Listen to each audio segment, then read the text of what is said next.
Selamat pagi anak-anak ya. Pagi, Bu. Selamat bertemu kembali. Selamat bertemu kembali di mata pelajaran sejarah peminatan atau yang biasa kita sebut sebagai sejarah budaya ya. Sebelum kita belajar, marilah kita berdoa terlebih dahulu supaya berjalan dengan lancar pembelajaran ini. Saya minta tolong pada Joseph Oris untuk memimpin doa. Silakan Joseph Oris. Terima kasih Bu Vero. Bu Vero dan teman-teman mengawali pelajaran hari ini, pelajaran sejarah budaya, marilah kita berdoa. Dalam nama Bapa dan Putra dan Roh Kudus, amin. Tuhan, kami panjatkan syukur kepadamu atas hari ini. Kami mengucap syukur kepadamu karena Engkau masih boleh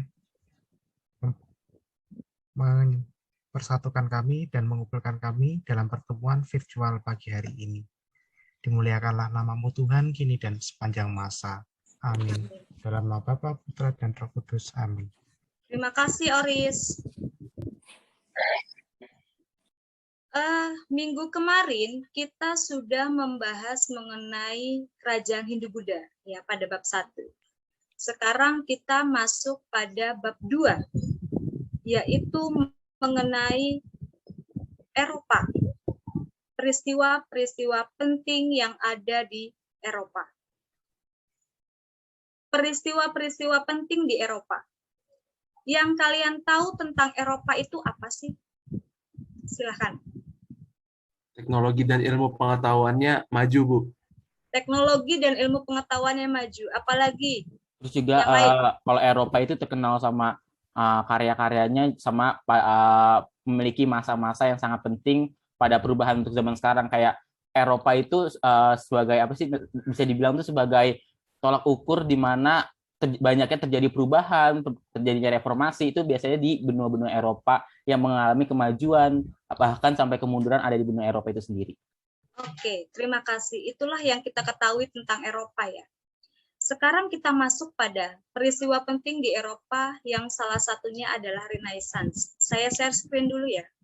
Renaissance. Wow, kalau kita bicara tentang Renaissance seperti apa nih ya?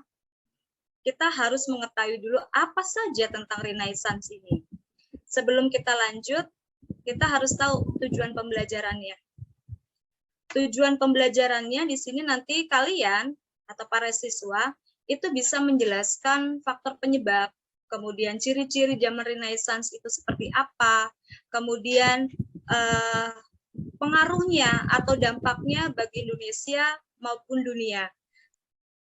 Dan nantinya kalian akan berdiskusi mengenai Renaissance ini dan nanti kalian akan mempresentasikannya di pelajaran saat ini ya. Sebelum kita melangkah ke dalam inti pelajaran, saya ada tebak-tebakan atau kuis sedikit nih. Siapakah aku? Siapakah aku? Aku merupakan sebuah hasil karya seni. Sudah ada bayangan? Sudah, Bu. Sudah, Bu. Sudah. Bu. Aku merupakan karya seni yang dihasilkan pada masa Renaissance. Aku merupakan karya lukisan dari Leonardo da Vinci. Siapakah aku? Mona Lisa karya Leonardo da Vinci. Kita masuk ke ini. Perhatikan kedua gambar berikut ini. Kalau kalian lihat, apa hubungan antara kedua gambar tersebut? Silahkan yang lain. Ada hubungannya nggak sih antara Renaissance yang terjadi di Eropa dan yang sebelahnya adalah apa? Itu gereja Katolik Katedral, bukan? Gereja Katolik Katedral, betul. Hubungan antara Renaissance dengan gereja Katolik Katedral itu apa? Kalau misalnya di abad Renaissance itu kan terkenal sama bangunan-bangunan tempat-tempat ibadat yang berhubungan dengan Katolik. Pokoknya di Renaissance itu identik banget bagaimana sebuah bangunan itu bisa menjadi mahakarya, dan salah satu bangunan pada masa itu yang memiliki nilai karya yang tinggi itu adalah gereja Katolik. Banyak banget, nggak hanya gereja Katolik sih, tapi banyak juga kayak istana-istana. Tetapi yang mendominasi pada masa Renaissance itu adalah bangunan-bangunan gereja Katolik kuno yang memiliki bagi mereka itu memiliki nilai gitu. Mungkin yang memiliki nilai yang nantinya diadopsi juga nggak di negara-negara jajahan bentuk bangunannya. Itu istana, Bu. Yang ya, istana, apalagi selain istana, selain bentuk bangunan gereja, apalagi?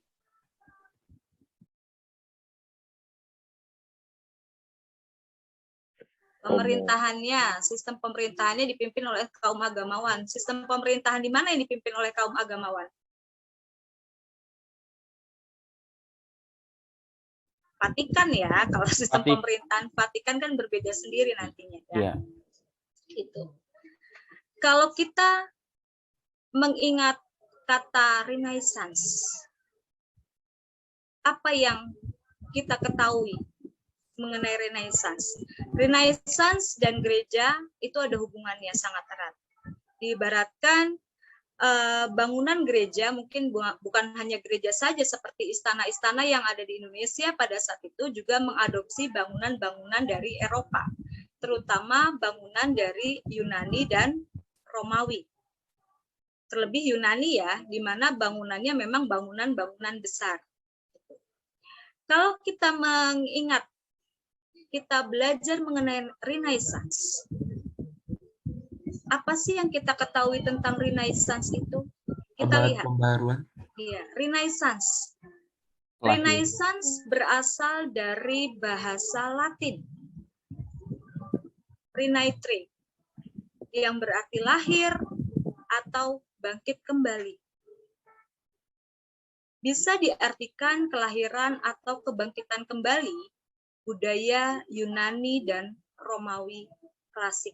Sebelum zaman Renaissance dimulai, sebelum adanya kebangkitan, lahirnya kembali budaya Yunani dan Romawi klasik yang dirindukan oleh masyarakat Eropa pada saat itu,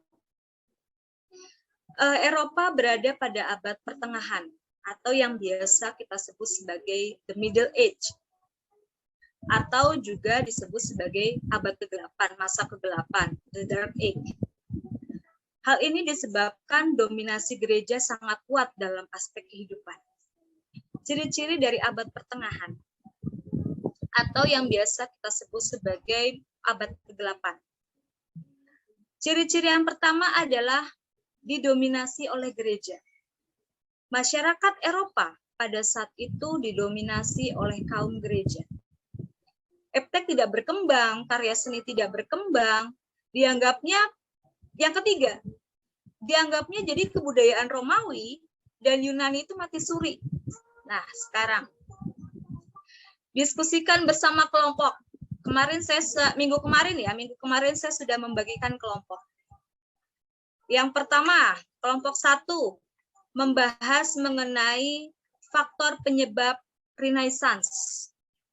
Faktor penyebab terjadinya Renaissance. Kemudian kelompok kedua, ciri-ciri dari Renaissance. Kelompok ketiga, pengaruh Renaissance bagi dunia. Dampaknya apa? Dalam segala bidangkah? Atau nanti muncul dampak positif atau dampak negatifnya. Kemudian kelompok 4, pengaruh Renaissance bagi Indonesia sendiri itu apa?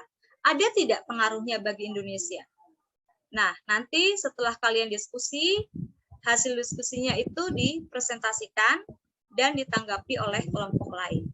Silahkan, sudah tahu kan kelompoknya masing-masing? Sudah, Bu. Oke, diskusi melalui chat WA yang sudah diberikan. Silahkan diskusi melalui chat. Yang sudah jalan siapa? Kelompok siapa yang sudah berjalan? Kalau saya langsung itu ya, Bu ya, langsung saya masukin ke dalam PPT poin-poinnya. Ya, nggak apa-apa. Nggak apa-apa kan, Bu? Oke. Sambil di chat di WA juga nggak apa-apa ditambahkan biar saling melengkapi ya.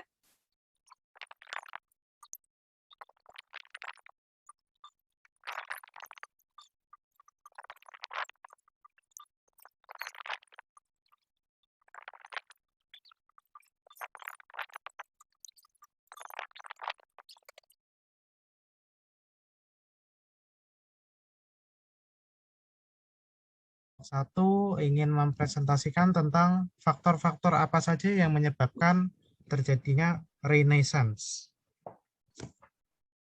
Di sini anggota kelompok kami terdiri dari Andrew, Nicholas Yandi, Anggita, Yonaso, Histori, Fernando, Otnil Mohede, Joseph Oris, dan Marvino.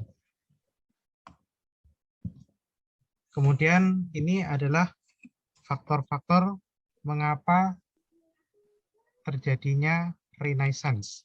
Ya, ini nanti jelaskan ada munculnya kaum borjuis, kemudian ada runtuhnya kota Konstantinopel atau perpindahan kota Konstantinopel ya dari tangan Roma ke tangan Kekaisaran Turki. Kemudian ada juga Italia sebagai pusat peradaban Romawi kuno. Dan kemudian yang keempat adalah munculnya golongan-golongan humanis. Di sini juga ada faktor-faktor lainnya, yaitu adanya diskriminasi, kemudian pendominasian kehidupan masyarakat Eropa oleh kelompok-kelompok religi atau pemuka agama. Kemudian di sini juga adanya campur tangan paus terhadap urusan pemerintahan atau urusan politik, dan yang terakhir adalah anggapan bahwa kepentingan duniawi itu hal yang sia-sia, seperti itu. Kelompok 1 sampai kelompok 4, dari hasil pemikiran tersebut, dari hasil yang kita diskusikan, kesimpulannya apa sih yang kita dapat dari sebuah istilah Renaissance?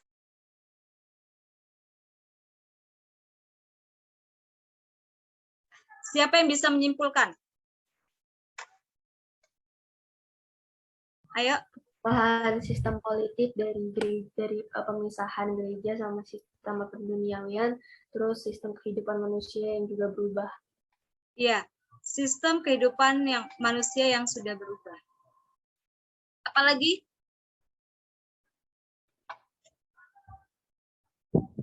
Kalau kita lihat Renaissance, berarti sudah muncul adanya apa sih sebenarnya? Kehidupan yang lebih demokratis.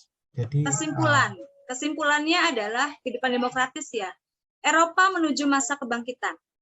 Kemudian yang kedua, dengan adanya Renaissance, para pemikir Eropa mencoba meletakkan posisi mereka sebagai manusia yang bebas menentukan pilihannya. Kemudian hal yang sangat signifikan nantinya adalah pada zaman sekarang, selain karya-karya yang fenomenal adalah sebuah pemikiran, Renaissance juga memiliki pengaruh terhadap dunia, yang pengaruhnya itu cukup penting bagi kehidupan manusia. Yang tadi sudah kita bahas bersama, sangat penting bagi kehidupan manusia, contohnya adalah apa? Ilmu pengetahuan dan teknologi. Dan hal-hal yang berkaitan bagi perkembangan hidup manusia sampai saat ini. Sudah jelas? Jelas. Oke, nanti ada evaluasi yang dikerjakan di Google Form. Jika tidak ada pertanyaan, minggu depan kita membahas mengenai revolusi industri. Ya, minggu depan pertemuan selanjutnya adalah mengenai revolusi industri. Kemudian untuk mengakhiri ini tadi sudah ada kesimpulannya. Untuk mengakhiri pertemuan kali ini, silakan Oris, saya meminta Oris untuk memimpin doa penutup. Silakan Oris. Terima kasih, Bu Vero dan teman-teman. Marilah kita berdoa untuk mengakhiri kegiatan pembelajaran pada hari ini. Dalam nama Bapa dan Putra dan Roh Kudus. Amin. Tuhan, kami mengucap syukur kepadamu karena kami pada hari ini boleh melakukan kegiatan belajar mengajar Dan saat ini kami sudah mengakhiri kegiatan belajar mengajar untuk pelajaran sejarah budaya. Ya Tuhan, semoga materi yang telah disampaikan dari awal hingga akhir pembelajaran sejarah budaya dapat berguna bagi kami dan juga masa depan kami. Berkatilah juga Bu Vero dan teman-teman supaya tetap sehat selalu dan juga diberi kekuatan untuk menjalankan aktivitas sehari-hari. Dimuliakanlah namamu Tuhan kini dan sepanjang masa. Amin. Dalam nama Bapa dan Putra dan Roh Kudus. Amin.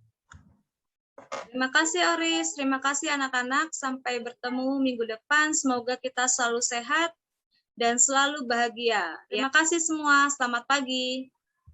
Terima kasih, Bu, terima kasih, Terima kasih, Bu. Bu. Selamat Terima kasih, Bu. pagi.